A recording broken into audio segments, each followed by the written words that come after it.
Hi, this is Tracy and it is December 17th today. I have been away for a little while dealing with some family issues, so I didn't put out a video for you last month. And I think, much like me, many people I've talked to have been dealing with emotional ups and downs over the last couple of months, issues with relationships, and various other difficulties in their life that have become emotionally overwhelming to some degree. And so today I'm going to kind of walk you through a bit of a guided meditation, but it's also what I learned when I was taking my breath certification. And even if you're not struggling with anything, this will just help enhance parts of your life to another level. And what it is we're going to be doing is breathing through our chakras to open our chakras up and allow them to move healthier.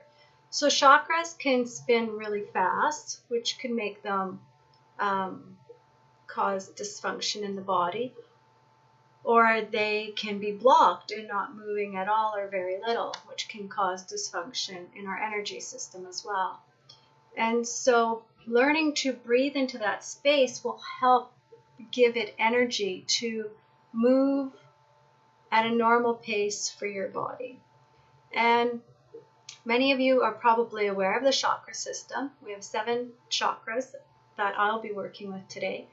And so you have your crown, you have your third eye, which is also on the front and the back, and the throat, and the heart, solar plex, sacral down just below your belly button, front and back, and then your base chakra, which comes between your genitals, straight down. And the crown chakra and the base chakra, to be healthy, typically sit about 4 feet off your body. So that's the distance they should sit.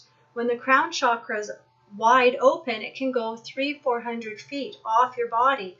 And that's when you get really kind of dizzy and you can't seem to ground. You might have dysfunction in your body, like headaches or migraines or strain in your eyes. You feel like you're floating around a lot. And so bringing that chakra down to where it belongs, a lot of people who had it open for a long time will feel like they're in a little box because everything is closed in on them. But that has allowed you to ground better, and it will help clear some of the dysfunctions you're dealing with within your body.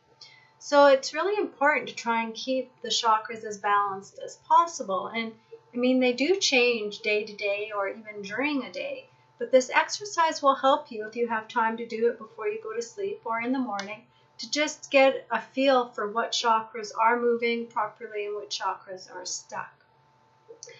So we're going to just start with breathing in and breathing out. And you can do that a few times, just relaxing. And if you're laying down, that's great. If you're sitting, that's fine. If you want to stand, you can do that as well. It all depends on how your imagery is going to work for you, because this is a very visual type of exercise we're going to do. So now when you breathe in, this time when you breathe out, I want that breath to go internally and move down through your base chakra. So you breathe in,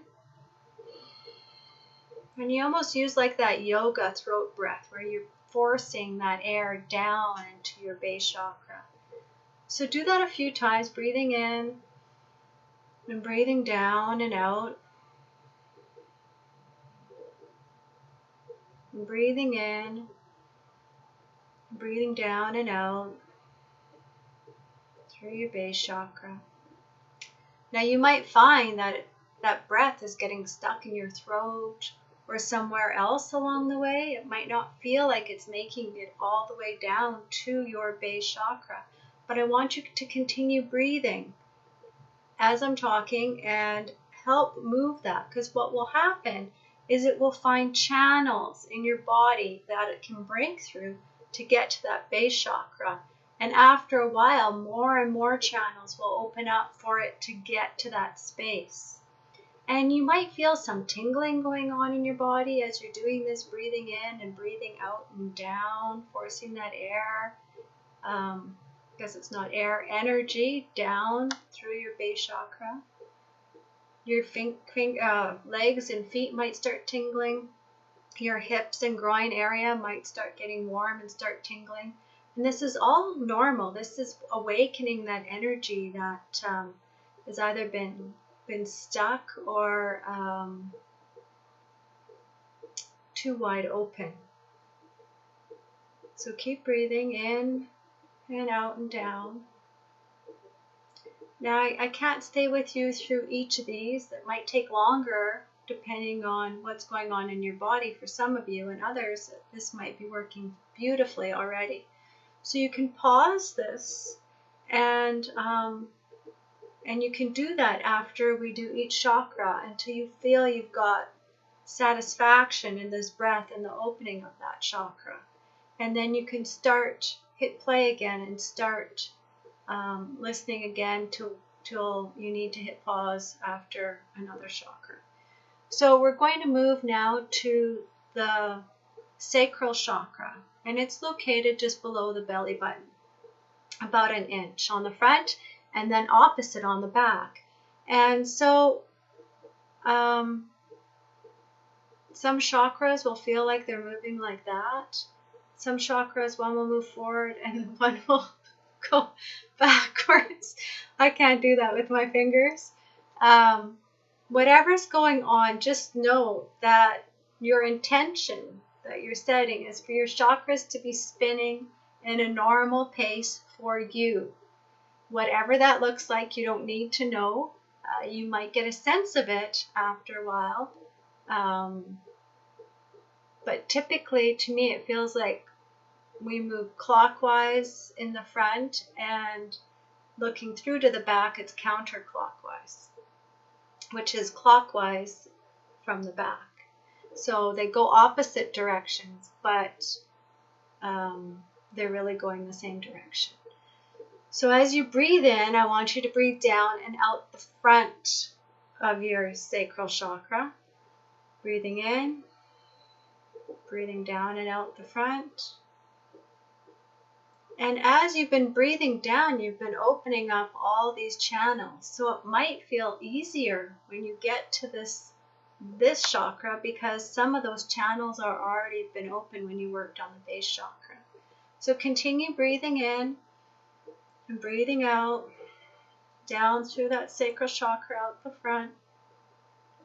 And when you feel complete, I want you to breathe in and breathe down and out the chakra on the back. So keep doing this as I'm speaking to you. Now the chakras on the front all have to do with your emotional body.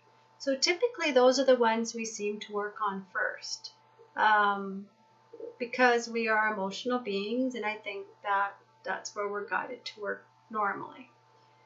Once we get our emotions in order and we understand our emotions, where they come from, why we have them, then we tend to spend more time on the chakras on the back. And the chakras on the back have to do with our free will. So, for example, we feel love from our heart, our emotional chakra, from the front. Keep breathing in and breathing out through those lower sacral chakras as I'm speaking. But the chakra on the back is about love and free will, who you have to love, why you have to love them. It's all the conditioning around the idea of love. And so those chakras tend to be a little bit more difficult when we get to them. So with the sacral chakra, and it is about sexuality, our own sexuality, about finances and creativity. So many people emotionally will have feelings around those three issues.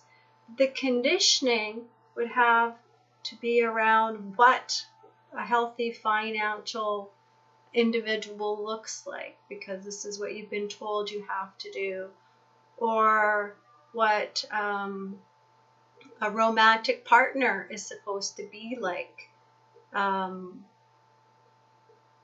And this is where we tend to have conflict, because what we've been told and what we think and what's really happening don't always line up. So working through the back chakras really help us understand who we are and what our belief system really is, and what values are important to us. So if you're struggling with those type of issues, know that they have to do with the back chakras. So now we're going to move on to the solar plexus. So again, breathing in, breathing out through the front chakra, just between the rib cage. And this chakra is typically yellow. So again, as you go through these, if you see color, it might start off more of a gray or black. And as you breathe through them, it will become more clear that the chakras have a vibrant color. And this one particularly is yellow like the sun. The sacral we just worked on is orange, so it can be very orange, or even move into like a sangria orangey red color. The base chakra can be very red, or for some people it moves even into a brown color, but make sure it's not a dirty brown of being blocked and it's like a rich earthy brown color, or see it as red if that's a little difficult for you to envision. So breathing in and breathing out now through the back chakra. Breathing in and breathing out through your solar plexus chakra. And this is the center of power. This is where we get our self-esteem from. This is where we feel the power in our life to do what we need to do. And this is also the place where that dysfunctional power can come from, like ego. And so balancing the chakra can really bring you into a healthier balance of where the power sits inside of you, and whether you're using that power for good or for bad. And a lot of that dysfunction, of course, sits in the emotional part of how we feel about ourselves, but it sits in the free will part of what we think we should be, how we think we should be behaving, or how other people are treating us. We might see things differently than they really are. So keeping these chakras clean and healthy will help bring all those different ideals into balance. So now we're going to go and breathe down to the heart chakra. So breathing in, breathing out through the heart chakra on the front side. Breathing in, breathing out. And we've already discussed the heart, so I won't speak about it again, but it is the color green. So healing is green. Many people also connect pink to that chakra. If you see pink, that's fine as well. But it is also emerald green. So breathing in and then breathing out through the back of the heart chakra. And remember, this is where the conditioning sits. So breathing in and out through the front compared to the back might be very different for you. And when it lightens up, you'll feel a softness to that chakra. And it's like breath is just floating through. You're not really having to make a lot of effort. It's just going right through. And that's when you know that chakra is in a healthy place, when you're not struggling to move energy through that chakra. So now we'll move to the throat, breathing in. And breathing out, it's more down here. Yeah, right through here, I should say. And on the back, it actually sits more underneath your skull. So right about here, the base of the skull. So breathing in, breathing out. And you see I'm working my throat chakra, so my voice is shifting and changing. There are effects like that. You will feel physical effects depending what part of your body. If you have a lot of intestinal issues and you're working on your sacral and your solar plexus, you might end up going through a bit of discomfort in the beginning because you are moving energy through there and you're getting rid of the blockages. So food will move through your intestines differently. Blood will circulate through your body differently. You might feel lightheaded because the blood flow has increased in your body. It will settle out. It's like bending down and then standing up and you get a bit dizzy. That blood flow starts moving. So the same thing happens here when things like that are going on. So breathing in and breathing through the back throat. And the throat is blue. And you know, the motions around your throat and the conditioning around your throat, are you allowed to speak? Do you have a voice? Do you speak too much? Do you not speak enough? So all of those things you might notice will change over the next few days as you keep practicing this, because a lot of times when we start healing, we go far one way and then we come back another way and then we hit center. Sometimes it doesn't always work that way, but I noticed in my own life I tend to go one way and then go back and then kind of balance into the middle. So just be aware. Don't be upset with yourself if things have changed. Just be aware of the way you're behaving and take notice of it. And then work. Like you can sit at work and do this exercise and allow it to help heal while you're doing other things. This isn't something you really have to sit in one place and not pay attention to. Sit in one place and pay attention to. You can do it naturally. So now we're going to move to the third eye. So breathing is a little different because now we're breathing up. So you're breathing in and you're pushing that energy up and out to your third eye chakra.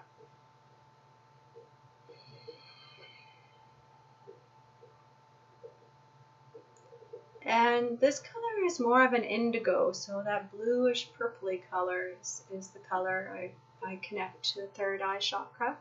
Breathing in, breathing out through the back third eye.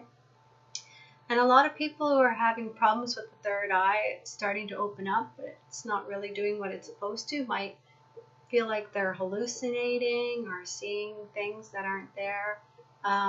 They might also have memory problems. So sometimes, you end up having some conversation and you don't recall it whatsoever.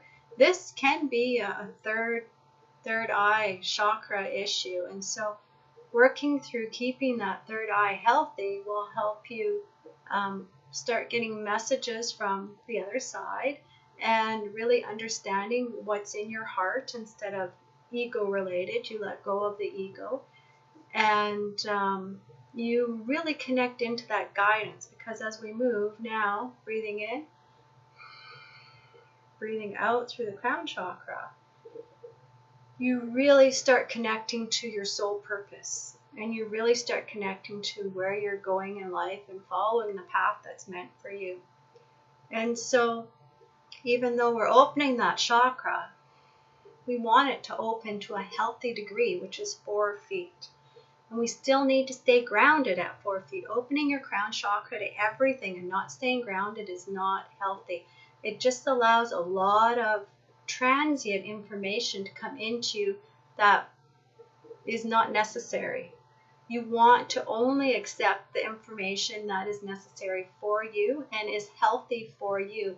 There are a lot of guides and different things on the other side that might not be healthy for you. And just because something is dead or an angel or a guide, it doesn't always mean that it's for your highest good. We are alive now, but one day we will be dead. And if we've not cleared our stuff, then will we necessarily be in a healthy place to help others? So I want you to think about that. So when you have someone who's working with you, they are also still working on their stuff on the other side to become a better individual. And so you want the healthiest individual for you helping you on the other side. And you can make those decisions by saying, I don't feel you've been giving me the right information. I don't want you helping me anymore. I'd like someone else who's better suited for me and my purpose, and I'd like them to be within God's love and light. And you can make those statements, and you can ask for something better than what you've been given. And a lot of times when we feel our life is not moving in the right direction, we can fire the people who have been guiding us up till this point and ask for someone new. And don't feel bad about that. That is part of your right and part of your power. And remember, that's keeping the solar plexus balanced. So I hope this helps you through the holiday season and into 2016. And if you've watched this video years down the road, I hope it helps you then. And if you have any questions, by all means, you can contact me at Tracy, Tracy, @tracymakarenko.com.